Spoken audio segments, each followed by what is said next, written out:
What's up, everyone? It is Diecastbuffet here again with one of the advent calendar cards for 2025. This is Christopher Bell's Phoenix Spring Race to Win Diecast. Now, I'm kind of surprised this card actually got made because they made the other two in the Gold Series. This one got canceled. I actually thought he'd be in the winner circle line potentially, but the fact that they held on to it for the advent calendar is pretty darn cool. Let's go ahead and get it off the rotating base and take a closer look. And here we go, folks, with today's diecast review. So this is, in my opinion, one of the most awesome diecast to get made of 2025, but perhaps for a reason that a lot of people might not know. So from what I can see, it looks like every single race to win from 2025, or at least the majority of them. I'm talking like it might be 35 out of 36th or whatever Cup Series race to win diecast to get produced, which would eclipse the 2007 winner circle, race to win line. And then I think was it 2022 or 2023 they had an insane amount produced. So it could set the record for the first year ever every race to win in the Cup Series had a diecast produced. In the 164 scale specifically. It could be the record. I don't know. There's a few diecasts that at the time of this video that I haven't seen make MOQ. I think currently they're around the July, maybe August in terms of the actual Cup race to win. So we still have a few more months of race to wins to potentially drop. They traditionally drop about a year later, give or take. So it could be the record. 2025 could be the greatest year statistically for 164 raced wins. And the reason why I mentioned this car being so cool is it was canceled. It was like, oh, are you kidding me? Right? They made the 124 for it. And then Winter Circle, basically, they went on vacation for like 10 months. So people kind of thought this diecast was dead in the water. And then you look in the advent calendar box set, and here it is.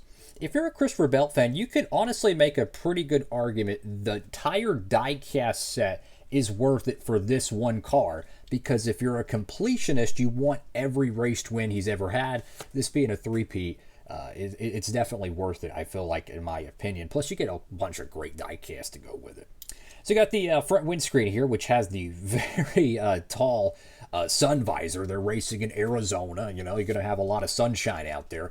Notice the yellow confetti with a little hint of blue. I like the yellow confetti. One of my favorite confetti options. You got Reser'S Fine Food, so that kind of gives you some Martin Truex Jr. vibes.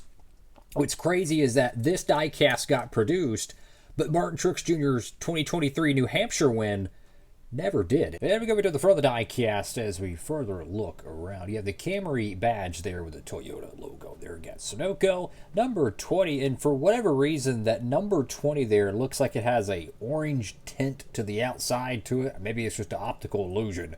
But, Tony Stewart vibes for sure. In the front splitter of the diecast here, you can see just a very faint amount of confetti across the whole thing, but you can see it built up right there on the bottom of the splitter, which is pretty cool. Sometimes if the cars are parked in the, victory lane, the confetti will actually build up around it. Maybe they sweep it around and it, it can just land on it. Either way, it's just kind of cool how low it sits at the ground, and that could obviously, add more to it, so to speak. What's really cool, though, is they usually add carbon fiber texture to the bottom of the splitter. I don't see it on this one. So for whatever reason, sometimes they add the carbon fiber texture to the bottom to it. I can't tell if it's on the top. I apologize for the blurry camera. I'm trying to get it to zoom in. And to be honest with you, I can't see any carbon fiber texture, so that is kind of an anomaly regarding race to win diecast. Usually they always have that extra detail in the splitter, which, I don't really mind it. I mean, can you really tell if it's carbon fiber unless you actually look up to it, walk up to it directly? So I'm okay with that. Notice the two corners of the splitter having the little white tape there.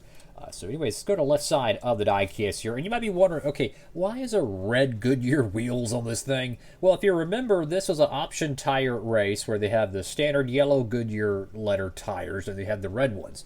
Now, from what I remember, the red tires were a little bit softer. They worn out more, but they were faster. So it was kind of like a boost, if you will.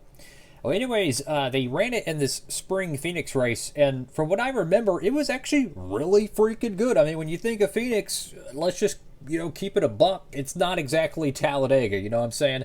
It's not exactly a fan favorite in terms of the racing for the majority. Well, they added the option tire, and it was maybe the best Phoenix race I've seen in 10 years. Unfortunately, they didn't bring it back for the fall race, which I could kind of understand with it being a championship deal, but there was some good excitement, I think, having it. I don't know what they're going to do for 2026. Who knows? But I think it was a step in the right direction.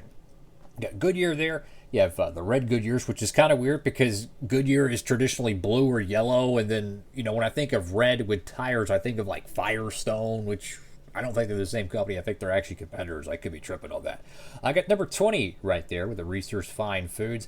I do wish the Reser'S logo was across the side panel. Like, do we really need to put a small hashtag and the tiniest Ream logo? I'm just going to keep it a buck, guys. I'm just going to keep it a buck. What's interesting is there's fuel spillage on the little, I don't know what that is, like mashed potatoes or something. I've never tried Reser'S food. I don't even know what they sell. Is it like microwavable frozen meals? I have no idea. But it almost looks like it was, I don't know, burnt, which it's not. It's just the fuel spillage, but that's kind of an interesting aesthetic. You can see a little bit of what is burnt here on the rocker panel as the exhaust, port, fuel spills out just a touch and it stays there and burns. So you got the Mobile One decal there as well on the rocker panel. Notice this kind of like Tony Stewart 2003 zigzag design there. Like it's like a very soft, normal curve design, very clean and modern. Then you kind of have like, let's go back to the mid 2000s with some paintbrush zigzag strokes. I think that looks pretty cool. So you get your 3 race win stickers. Again, 3 race wins in a row. If you're getting this car, I highly recommend you pick up the Atlanta and the Coda race wins as well. Get DeWalt there. Interstate Batteries, you have your B-Post decal, which has Toyota, and then Joe Gibbs Racing. Get a little bit of confetti on the side. Not much. There's like one piece there, a couple of pieces there, so kind of lean on that one. Go to the back panel of the diecast. You have Toyota there with the Mobile One decal. A lot of beating and banging. That actually might not be fuel spillage. It might actually be like rubber built up from contact, because the whole left rear panel of this car has got some scrapage. Got the number 20 right there, the little white line between the main fuselage of the car and the spoiler, Reser'S.com. And then we go to the right side of the diecast. We've got some scrapage here. Definitely tapped the wall once or twice. You can see right here, then particularly there. So that's pretty nice. A little bit of extra detail. Very few pieces of confetti on the right side. Unfortunately, they didn't make the clean variant of this car. So if you're wanting the true clean variant, I don't think it's ever going to get made unless it's an Authentic line exclusive. I'm going to assume. I'm going to zoom, if I could English. There is a texture to the paint scheme here. I don't know if y'all could see it or not, but if you look just above the Reser'S logo, the background, there's like this texture wallpaper, if you will. I can barely make it out, but maybe with, watching it on YouTube, perhaps you could see it better than my eyes can. But there is a little bit of a texture to it. Then you go to the top of the diecast, got the red number 20, which gives me a little bit of the vibes of the GameStop cars. Like low-key, the paint scheme does remind me a lot of like Joey Logano's, GameStop car from like 2008 or 2009, how it had like red in the front and the rest of the car was black. Same number as well, 20. Got Reser'S right there on the roof of the car. Bell in the back window, couple pieces of confetti, and this is interesting, a wedge wrench marking, which I can't remember the last time I've ever seen one of those on a race twin diecast. I don't remember seeing them traditionally. Am I tripping on that? I have no idea. And then you have Reser'S Main Street Bristow. I have no idea.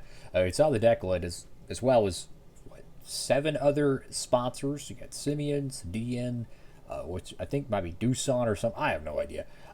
Lincoln Welders, Sherwin-Williams Mac Tools, and you have Sport Clips there. Okay, so they have their makeshift contingency panel, which they put on the trunk of the car, which might be optically the hardest angle of the car to show on TV, but I digress. So if you're a Christopher Bell fan, make sure to pick up the Advent calendar set. There's a whole bunch of goodies in that diecast set, man. Highly, highly recommend it. And what a cool race to win. The red Goodyear tires. It's a unique paint scheme. I want to say this is the first Reser'S race to win diecast to get made. And is this the first Reser'S diecast to get produced for the next gen era? Because I don't think they made any of the Martin Truex Jr. ones. Maybe I'm tripping. Maybe I'm forgetting the obvious, but fantastic stuff. I love it.